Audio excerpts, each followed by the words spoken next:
Please subscribe the channel and press the bell icon. आज हम NCERT की किताबों कक्षा 8 के लिए इतिहास की पाठ्य पुस्तक हमारे अजीत 3 के अध्याय 4 आदिवासी दीकू और एक स्वर्ण युग की कल्पना नामक पाठ के इंपॉर्टेंट एमसीक्यू सॉल्व करेंगे। तो आइए शुरू करते हैं हमारे पहले एमसीक्यू से। तो देखिए हमारा पहला एमसीक्यू है, ब्रिटिश काल में झूम खेती के संदर्भ में निम्नलिखित कथनों पर विचार कीजिए। तो पहला कथन है, झूम खेती में लोग जंगलों में छोटे भूखंडों के पेड़ों के ऊपरी हिस्सों को काटकर तथा वहां की घास व झाड़ियों को जलाकर साफ करके खेती करते थे। तो देखिए मैं आपको पूरी प्रोसेस बताता हूँ। उससे पहले झूम खेती के 3 अन्य नाम हैं। कौन कौन से? बेवड़, करतन और घुमंतु खेती। ठीक है, ये तो हुए इसके 3 नाम। अब झूम खेती में ज्यादातर जंगलों में छोटे छोटे भूखंडों में की जाती है। झूम खेती कैसी जगह पर की जाती है? छोटे छोटे भूखंडों में। भूखंड मतलब जमीन के टुकड़ों में। ठीक है, आदिवासी लोग जमीन तक धूप को लाने के लिए पेड़ के ऊपरी हिस्से को काट देते थे और जमीन में उगी घास को काटकर जला देते थे। अब घास को जलाने से राख निकलती थी।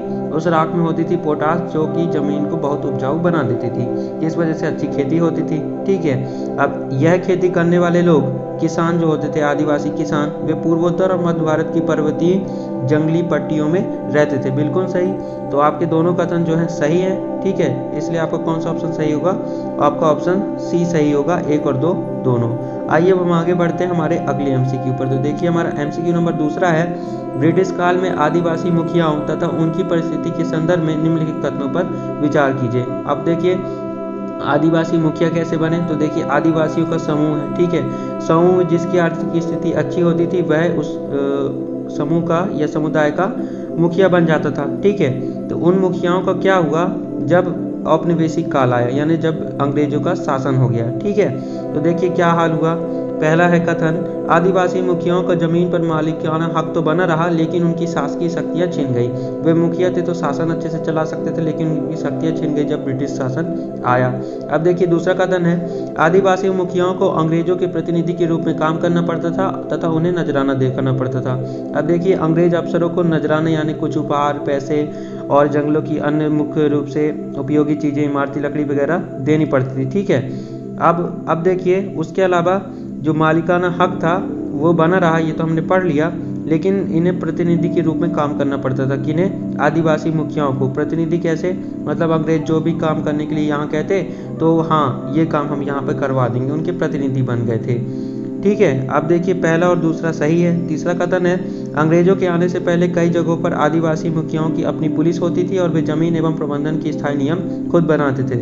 अब देखिए पहले और दूसरे कथन में बात दी गई है कि ब्रिटिश काल में आदिवासी मुखियाओं की कैसी परिस्थिति थी, लेकिन तीसरे कथन में क्या दिया गया है कि उनके आने से पहले अगर आदिवासी मुखियाओं की क्या परिस्थिति होती थी। तो आदिवासी जो मुखिया थे उनकी खुद की पुलिस होती थी, जमीन एवं प्रबंधन के स्थानीय नियम भी वे खुद बनाते थे। कौन? आदिवासी मुखिया। तो तीनों कथन आपके सही हैं। इस वजह से कौन सा उत्तर सही होगा? आपसे पूछ रहा है, सही उत्तर चुनिए। तो आपका ऑप्शन डी सही होगा, 1, 2 और 3। देखिए मिस प्रिंट है, यहाँ पे 3 होगा, तो आपके तीनों कथन सही है, इसलिए ऑप्शन डी सही होगा, 1, 2 और 3, पहला, दूसरा और तीसरा।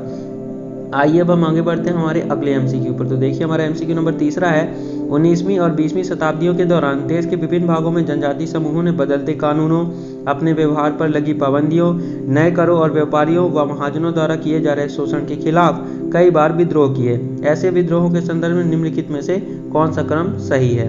तो देखिए सबसे पहले कोलों ने विद्रोह किया, उसके बाद संथालों ने विद्रोह किया, फिर बस्तर विद्रोह हुआ, फिर वल्ली विद्रोह हुआ। सबकी जानकारी देता हूँ। कोल विद्रोह हुआ आपका 1831 से 1832 में, फिर संथालों का विद्रोह हुआ 1855 में, फिर बस्तर विद्रोह कब हुआ? तो बस्तर विद्रोह आपका हुआ 1910 में। उसके बाद 1940 में महाराष्ट्र में वर्ली विद्रोह हुआ। बस्तर विद्रोह कहाँ हुआ था? मध्य भारत में, और ये महाराष्ट्र में हुआ था वर्ली विद्रोह 1940 में, और बस्तर विद्रोह 1910 में। तो आपका कौन सा ऑप्शन सही होगा? ऑप्शन बी सही होगा। ठीक है, कोल, संथाल, बस्तर, फिर वर्ली विद्रोह हुआ क्रमशः। फिर से मैं आपको टाइम बता देता हूँ, 1831 से 1832, उसके बाद 1855, फिर बस्तर विद्रोह 1910, फिर वर्ली विद्रोह 1940 में। आइए अब हम आगे बढ़ते हैं हमारे अगले एमसीक्यू पर। तो देखिए हमारा एमसीक्यू नंबर 4 है। क्या एमसीक्यू नंबर 4? बिरसा मुंडा के आंदोलन के संदर्भ में निम्नलिखित कथनों पर विचार कीजिए। तो देखिए बिरसा मुंडा का आंदोलन कब हुआ था? 1895 में, याद रखिएगा। तो पहला कथन है इस संदर्भ में, बिरसा ने अपने समर्थकों को दीकुओं के उत्पीड़न से आजाद करने के लिए आंदोलन किया। बिल्कुल सही। दीकू लोग कौन होते थे? तो बिरसा समुदाय के लिए दीकू पता है कौन कौन होते थे? सभी बाहरी लोग, जैसे हिंदू, ठीक है। हिंदू जमींदार, मिशनरी, मिशनरी कौन होते हैं? ईसाई पादरी, पादरी कौन होते हैं? जैसे हमारे मंदिर के पुजारी वैसे ही चर्च में पादरी होते हैं, ठीक है। तो हिंदू पुजारी, हिंदू जमींदार, ईसाई पादरी यानी मिशनरी, ठीक है। उसके साथ साथ सेठ, साहूकार, महाजन और अंग्रेज तो थे ही। तो ये सारे लोग इनके लिए बिरसा के समुदाय के लिए मुंडा समुदाय के लिए दीकू होते थे। तो उनके उत्पीड़न से आज़ाद करने के लिए यह आंदोलन बिरसा ने चलाया था। कब? 1895 में। इस आंदोलन का एक और उद्देश्य यह था कि मुंडा चाहते थे कि जो ये लोग हैं, ठीक है, मुंडा समुदाय के लोग हैं, वे क्या छोड़ दें? शराब पीना छोड़ दें, गांवों को साफ रखें, ठीक है। उसके साथ साथ जादू टोने पर भी विश्वास हटा दें। ये भी उद्देश्य था बिरसा के आंदोलन का। पहला कथन सही है। दूसरा कथन है, बिरसा का आंदोलन आदिवासी समाज को सुधारने का आंदोलन था। इसी क्रम में बिरसा ने ईसाई मिशनरी और हिंदू जमींदारों दोनों का विरोध किया। ईसाई मिशनरी को क्यों विरोध किया? क्योंकि ईसाई जो मिशनरी थे चर्च में, जब बिरसा समुदाय के लोग जाते थे तो ईसाई मिशनरी उनसे क्या कहते थे कि आप ईसाई धर्म अपना लें, ठीक है, तो आप सब हो जाएंगे, ऐसा कहते थे। इस वजह से इनका भी विद्रोह किया उन्होंने, इनका भी, ठीक है। और हिंदू जमींदारों दोनों का विरोध किया था इन्होंने। तो आपका पहला और दूसरा दोनों कथन सही है। अब तीसरा है, अंग्रेजों को बिरसा आंदोलन के राजनीतिक उद्देश्यों से कोई परेशानी नहीं थी। तो तीसरा कथन गलत है। क्यों गलत है? क्योंकि अंग्रेजों के बिरसा आंदोलन से अंग्रेजों को उनके राजनीतिक उद्देश्यों से परेशानी थी। बिरसा का जो आंदोलन था उसका राजनीतिक उद्देश्य ये था कि वे खुद राज करेंगे। बिरसा जो होते हैं, बिरसा समुदाय के जो मुखिया थे, महाजन थे, वे खुद राज करना चाहते थे, ठीक है। कैसे? मतलब जैसे अंग्रेजों का शासन चल रहा है तो अंग्रेजों की जगह ये शासन करे बिरसा लोग, बिरसा मुंडा समुदाय के लोग शासन करें। अब यहाँ पर बड़े बड़े लोग थके हारे जा रहे हैं, इतना युद्ध कर रहे हैं, परेशान हो रहे हैं कि अंग्रेज कैसे जाए, कैसे शासन चले, और यहाँ ये जो बिरसा लोग हैं, बिरसा समुदाय के लोग, वे अपना शासन चलाना चाहते थे। तो राजनीतिक उद्देश्य से अंग्रेजों को परेशानी थी और ये बोला नहीं थी, इसलिए तीसरा कथन गलत है। अब देखिए चौथा कथन है, सफ़ेद झंडा बिरसा राज का प्रतीक था। बिल्कुल सही। जो बिरसा मुंडा ने आंदोलन किया तो बिरसा राज का, मुंडा समुदाय का कह सकते हैं, क्योंकि बिरसा मुंडा समुदाय से संबंधित थे। मुंडा एक जनजाति है जो कि छोटा नागपुर के पठार में रहती थी, ठीक है। तो चौथा सही है, पहला और दूसरा भी सही है, तीसरा गलत है। अब हमसे पूछ क्या रहा है कि उपयोगकर्ताओं में कौन सा सही है? तो हमारा 1, 2 और 4 सही है। कौन सा ऑप्शन सही होगा? ऑप्शन सी सही होगा, 1, 2 और 4। आइए अब हम आगे बढ़ते हैं हमारे अगले एमसीक्यू पर। तो देखिए हमारा एमसीक्यू नंबर 5 है, बिरसा मुंडा के आंदोलन के लिए अपने अनुयायियों का आह्वान कब किया?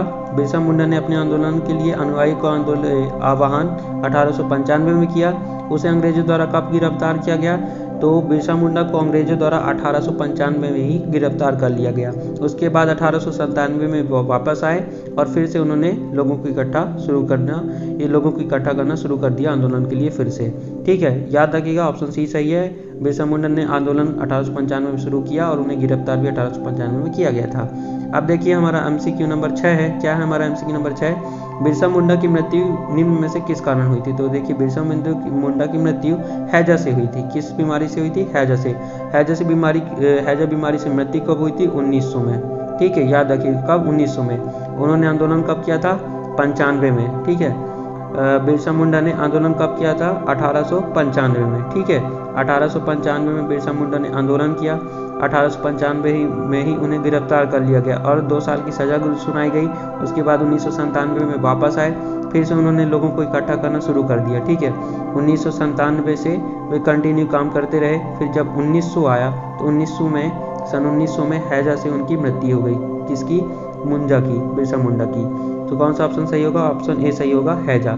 आइए अब हम आगे बढ़ते हैं हमारे अगले एमसीक्यू पर। तो देखिए हमारा एमसीक्यू नंबर 7 है कि कोल आदिवासियों ने कब विद्रोह किया? तो देखिए कोल आदिवासियों ने 1831 से 1832 के समय विद्रोह किया था। अब देखिए हमारा अगला एमसीक्यू है। क्या हमारा अगला एमसीक्यू? संथाल आदिवासियों ने कब विद्रोह किया था? तो संथाल आदिवासियों ने 1855 में विद्रोह किया था। अब देखिए हमारा अगला पैराग्राफ है, अगला एमसीक्यू है, मध्य भारत के आदिवासियों में किन आदिवासियों को सबसे अच्छा शिकारी माना जाता है? तो मध्य भारत के आदिवासियों में बैगा समुदाय के लोगों को सबसे अच्छा शिकारी माना जाता है। बैगा समुदाय के लोग जो थे खुद को जंगल की संतान मानते थे, ठीक है। खुद को जंगल की संतान मानते थे बैगा जनजाति के लोग और बाहर मजदूरी करने को अपमान मानते थे। आइए अब हम आगे बढ़ते हैं हमारे अगले एमसीक्यू पर। तो देखिए हमारा 10वां एमसीक्यू है, निम्न में से कौन से आदिवासी खुद को जंगल की संतान मानते थे और मजदूरी करना अपमान मानते थे। बताइए कौन कौन कौन। अभी मैंने आपको बताया कि बैगा लोग आदि खुद को जंगल की संतान मानते थे, ठीक है, और मजदूरी करना अपमान मानते थे, और बैगा लोग ही मध्य भारत में सबसे अच्छे शिकारी माने जाते थे। आइए अब हम आगे बढ़ते हैं हमारे अंतिम एमसीक्यू पर। तो देखिए हमारे एमसीक्यू नंबर 11 है, निम्न में से कौन सा सही सुमेलित है। पहला, झूम खेती बराबर घुमंतु खेती, बिल्कुल सही। झूम खेती का मतलब होता है घुमंतु खेती। घुमंतु खेती के अलावा इसे बेबड़ खेती या कर्तन खेती भी कहा जाता है। दूसरा है दीकू मतलब बाहरी लोग, बिल्कुल सही। दीकू मतलब बाहरी लोग, और बिरसा मुंडा समुदाय के लिए तो बाहरी लोग कौन कौन थे, सभी थे। हिंदू जमींदार, मिशनरी, महाजन लोग, अंग्रेज तो थे ही, ठीक है। तो दीकू का वैसे मेन अर्थ क्या होता है, बाहरी लोग। तो आपका पहला और दूसरा दोनों सही है, ठीक है। अब तीसरा है काश्तकार मतलब किराएदार कृषक, बिल्कुल सही। जो काश्तकार थे उन्हें किराएदार कृषक कहा जाता था। किराएदार कृषक मतलब रेंट फार्मर। आपके पहला, दूसरा, तीसरा तीनों सही। यहाँ से पूछ रहा है कौन सा सही सुमेलित है, सभी सुमेलित है, इसलिए ऑप्शन डी सही होगा। कौन सा ऑप्शन सही होगा, आपका ऑप्शन डी सही होगा, 1, 2 और 3। Thank you for watching, please subscribe the channel and press the bell icon so that you never miss the notification of our any new video. Thank you for watching. Success 41।